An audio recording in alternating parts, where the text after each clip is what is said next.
श्री शिवाय नमस्तु भयम। दोस्तों, जैसा कि आप सभी लोग जानते हैं कि 25 अप्रैल 2026 रविवार को पड़ रही है वैशाख महीने की शुक्ल पक्ष दशमी तिथि, जो बहुत ही खास है। और दोस्तों, ये वो तिथि है जो कि वैशाख महीने में रविवार को पड़ रही है, तो इस दिन का महत्व और भी अधिक बढ़ा जाता है। पूज्य गुरुजी ने कहा है कि अगर कभी भी मौका लग जाए और वैशाख महीने की दशमी तिथि रविवार को पड़ जाए तो इस दिन आपको 11 गेहूं के दाने वाला उपाय ज़रूर करना चाहिए, क्योंकि ऐसा शुभ संयोग बहुत ही कम आता है। और दोस्तों, इसी दिन किया जाने वाला पंडित जी द्वारा बताया गया 11 गेहूं के दाने वाला उपाय आप लोगों को ज़रूर करना चाहिए। और अगर आप लोगों ने इस उपाय को नहीं किया है या किसी कारणवश नहीं कर पाए हो तो सप्तमी तिथि के दिन इस उपाय से मत चूकना। दोस्तों देखिए, यह दिन इतना खास होता है, कितना महत्वपूर्ण होता है। देखा गया है कभी कभी बड़े पूजा पाठ अनुष्ठान से जो मनोकामना पूर्ण नहीं होती है, वह वैशाख महीने के रविवार के दिन एक छोटे से उपाय करने से ही आपकी मनोकामना पूर्ण हो जाती है। और बहुत सारे लोगों ने इस उपाय को किया भी है और उनको इस उपाय को करने का फल भी ज़रूर मिला है। अगर आप लोग भी इस उपाय को रविवार दशमी तिथि के दिन करना चाहते हैं तो आप इस उपाय को पहले अच्छे से समझ लेना, सुन लेना, उसके बाद करना। आपको इस उपाय का फल जरूर मिलेगा, वरना आपकी सभी मनोकामनाएं पूरी हो जाएंगी। दोस्तों, हम आपको यहां पर बता दें कि ये जो 11 गेहूं के दाने वाला उपाय है, यह उपाय पंडित जी ने अपनी अभी की शिव महापुराण की कथा में ही बताया है। और इस उपाय को करने से आपके घर में चाहे किसी भी प्रकार की दुख और समस्या क्यों ना चल रही हो, आपको उसका कारण भी नहीं पता है कि भाई ये समस्या किस कारण से चल रही है, उसका कुछ भी कारण हो सकता है। जैसे पितृदोष हो सकता है, काल सर्प दोष हो सकता है, या किसी भी तरह का मंगल दोष भी हो सकता है, और भी बहुत के दोष होते हैं, कुछ भी हो सकता है। पर आपको इस उपाय को करने के लिए अपने दोष को पता लगाने की भी जरूरत नहीं है। आपके घर में किस कारण से इतनी दुहक और परेशानी आ रही है, वह भी आपको पता लगाने की जरूरत नहीं है। बस रविवार के दिन इस उपाय को कर लेना, क्योंकि इसी एकमात्र उपाय को करने से आपके पूरे घर परिवार में सुख और शांति हो जाएगी। आपके घर में अच्छे अच्छे काम होने में लगेंगे। आपकी जो भी मनोकामना होगी वह आपको करना कैसे है, किसको करना है, किस समय करना है और कैसे करना है। देखो, उपाय बिल्कुल आसान है, बस समझने वाली बात है। ध्यान से समझिए, उसके बाद ही आप लोग जो है इस उपाय को जरूर कीजिएगा। लेकिन उससे पहले जो भी मेरे भाई मेरी प्यारी बहनें आज चैनल पर पहली बार आए हैं या मेरी आवाज आज पहली बार सुन रहे हैं, अगर आप भी महादेव के सच्चे भक्त हैं तो वीडियो को लाइक और चैनल को सब्सक्राइब जरूर कर लें और कमेंट बॉक्स में लिखे हर हर महादेव, जय भोलेनाथ। अब सबसे पहली चीज हम लोग ये समझते हैं कि इस 11 गेहूं के दाने वाले उपाय को के दिन किसको करना है। तो देखिए, इस उपाय को घर के सभी सदस्यों को करने की बिल्कुल भी जरूरत नहीं है। घर में से कोई एक मुख्य बड़ा सदस्य ही इस उपाय को करेगा तो उस घर परिवार के सभी सदस्यों को इस उपाय को करने का फल मिल। पर वो बड़ा सदस्य कौन होगा, कौन व्यक्ति इस उपाय को करेगा, तो यहां पर देखिए हम आपको बता दें, घर की जो बड़ी माताएं बहनें होंगी, घर की बड़ी माताओं बहनों में से कोई भी एक माता बहन इस वाले उपाय को कर सकती है। अपने पूरे घर परिवार के लिए घर में सभी सदस्यों को इस उपाय को करने की जरूरत नहीं है। मात्र घर की जो बड़ी माताएं बहनें हैं उनमें से कोई भी एक माता बहन इस वाले उपाय को करेगी, उसके घर परिवार के पूरे सदस्यों को इस उपाय का फल मिलेगा। अगर किसी कारणवश माताएं बहनें घर में उपस्थित ना हो या वो इस उपाय को ना कर रही हो, कुछ दिक्कत हो, तो भाई उस जगह पर फिर घर का कोई बड़ा व्यक्ति भी इस उपाय को कर सकता है।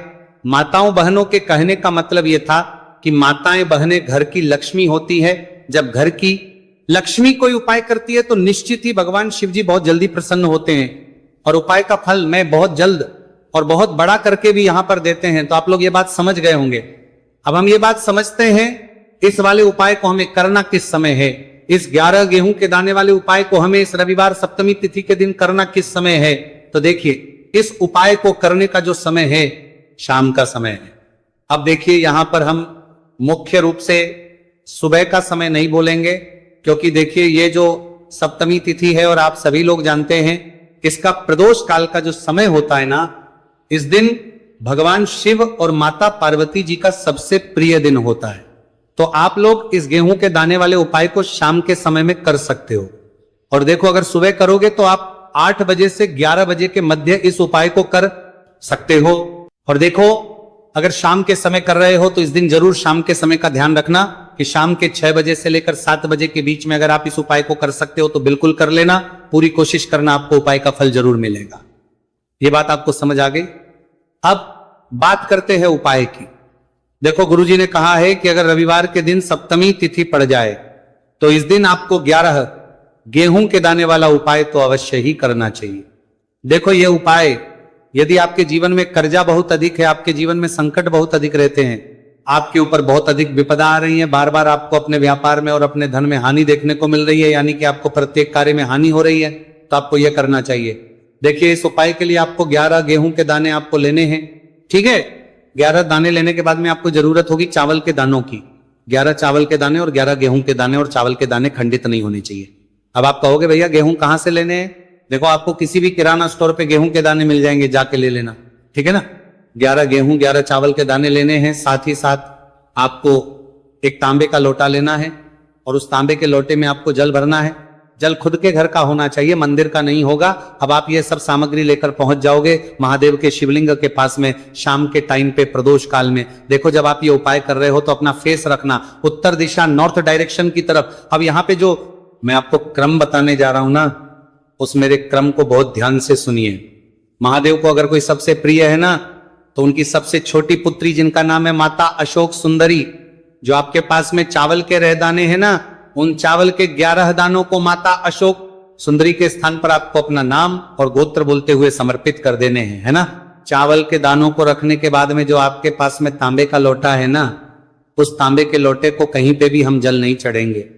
सिर्फ और सिर्फ माता पार्वती का जो हस्त कमल आपको दिख रहा है, यहीं पे गोल गोल आपको समर्पित करना है, उसी जल को, और कहीं नहीं। ना तो माता अशोक सुंदरी के स्थान पर, न शिवलिंग के ऊपर, सिर्फ आपको यहाँ पे गोल गोल जलाधारी पर आपको उस जल को समर्पित करना है। अब आपके पास में बचे हुए हैं 11 गेहूं के दाने, और बचे हैं उन्हीं 11 गेहूं के दाने को आपको अपनी मनोकामना, अपने विशेष कहते हुए महादेव के शिवलिंग के ऊपर अगर आप सप्तमी तिथि के दिन प्रदोष काल में समर्पित कर देते हैं तो आपकी जो भी मनोकामनाएं होंगी, जो भी विश होंगी, महादेव पूरी जरूर करते हैं।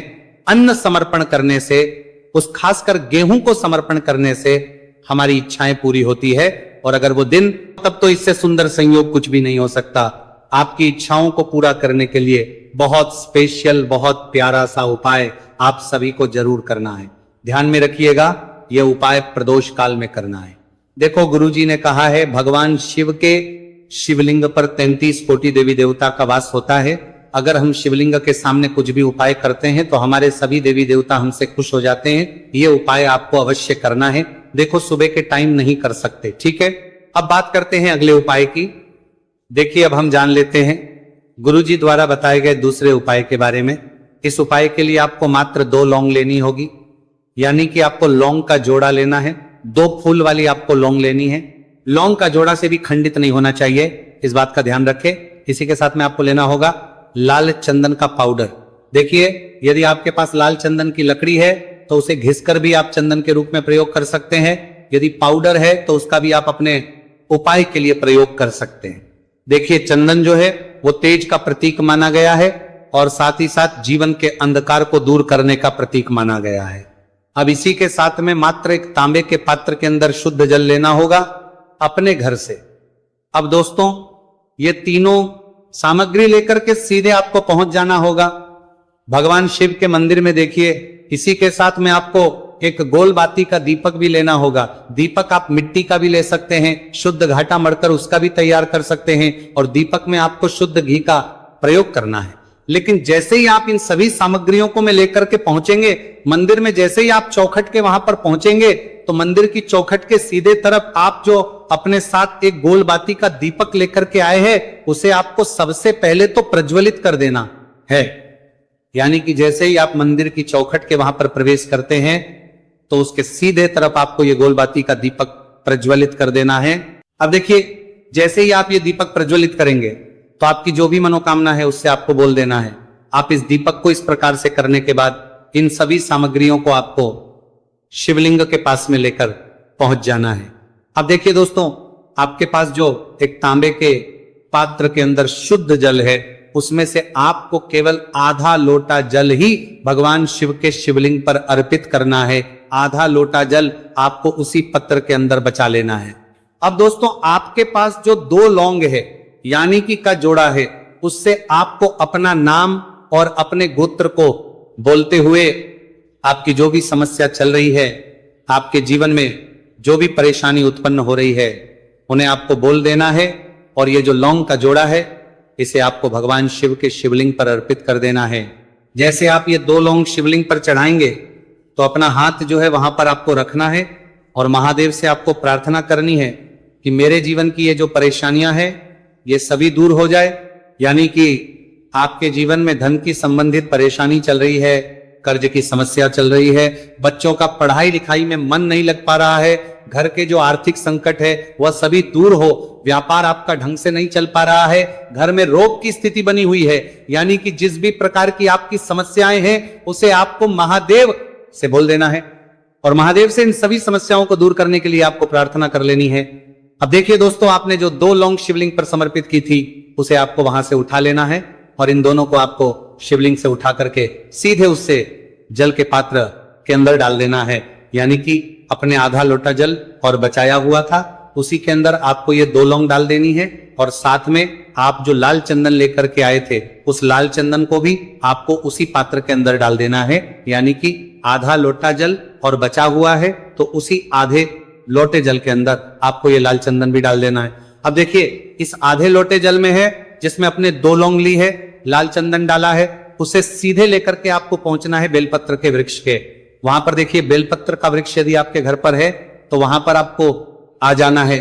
आपके घर के आसपास कहीं भी है तो वहां पर आपको पहुंच जाना है और उसके बाद आपका जो मुख है वह उत्तर दिशा की ओर होना चाहिए और उसके बाद आपको अपना नाम और अपनी गोत्र को बोलना है और पुनः अपने जो भी परेशानियां शिवलिंग के पास में बोली थी उन्हें आप वापस से बेलपत्र के वहां पर भी बोल देनी है।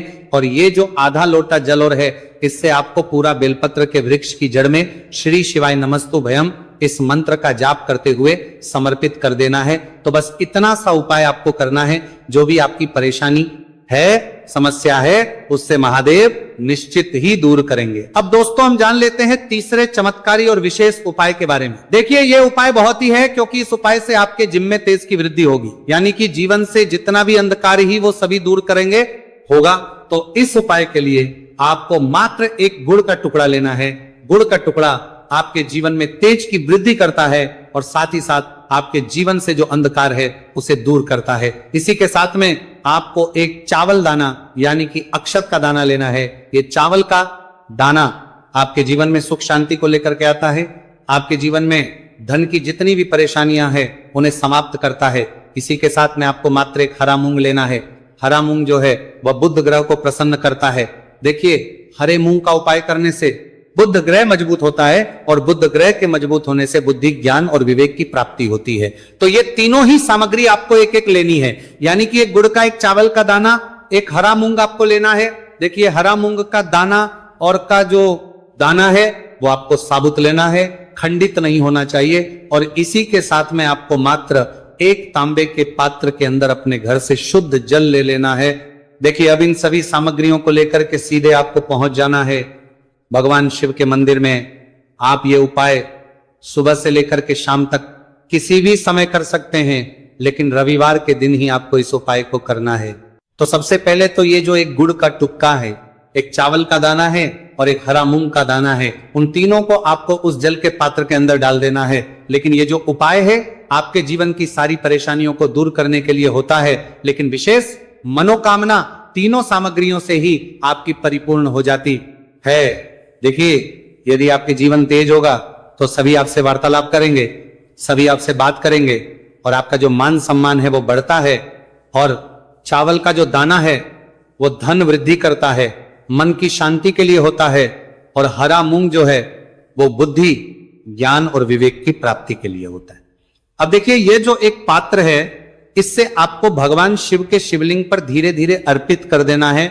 श्री शिवाय नमस्तुभयम इस मंत्र का जाप करते हुए और तुम रुकेश्वर महादेव का मन में स्मरण करते हुए, लेकिन तुम रुकेश्वर महादेव का स्मरण करने से ये जो उपाय है और अधिक प्रभावशाली हो जाता है।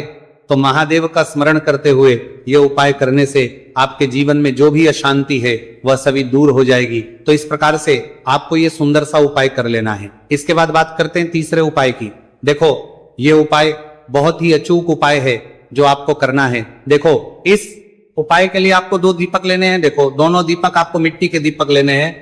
उसके बाद आपको दोनों दीपक को प्रज्वलित करने के लिए आपको लंबी बाती लेनी है और ये दीपक घी और सरसों के तेल से दीपक प्रज्वलित करने हैं। ये सब लेने के बाद आपको लेना है एक कटोरी में कच्चा दूध थोड़ा सा लेना है। उसके बाद आपको लेना है 1 लोटा जल। देखो गुरुजी ने इस उपाय के लिए बताया है कि ये उपाय आपको प्रदोष काल में करना है। कहते हैं कि बेलपत्र के वृक्ष में प्रदोष काल के समय में महादेव वास करते हैं। उस समय हम कोई भी उपाय करते हैं तो उसका फल हमें अवश्य मिलता है। देखो अब ये सब सामग्री लेकर आपको प्रदोष काल में चले हैं बेलपत्र के वृक्ष के। वहां पर देखो वहां पहुंच जाने के बाद आपको सबसे पहले बेलपत्र की जड़ में सबसे पहले वो दूध जो आप लाए हैं उसे समर्पित करने के लिए देना है। उसके बाद आपको जो 1 लोटा जल जो आप लाए हैं वो आपको धीरे धीरे बेलपत्र की जड़ में समर्पित कर देना है। उसके बाद आप जो दीपक लाए हो दोनों दीपक को आपको बेलपत्र की जड़ बेलपत्र की तरफ मुंह करके बाती का आपको 1 दीपक घी का और 1 दीपक तेल का प्रज्वलित कर देना है। और आपकी जो भी मनोकामनाएं हैं वो महादेव को बोलना है।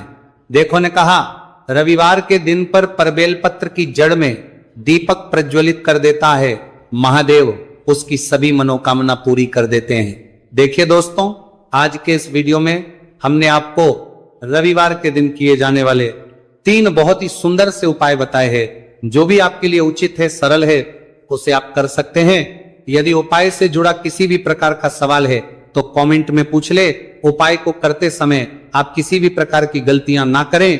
अगर आपको हमारी पसंद आए तो हमारे इस चैनल को सब्सक्राइब जरूर करें। हर हर महादेव। ओम नमः शिवाय।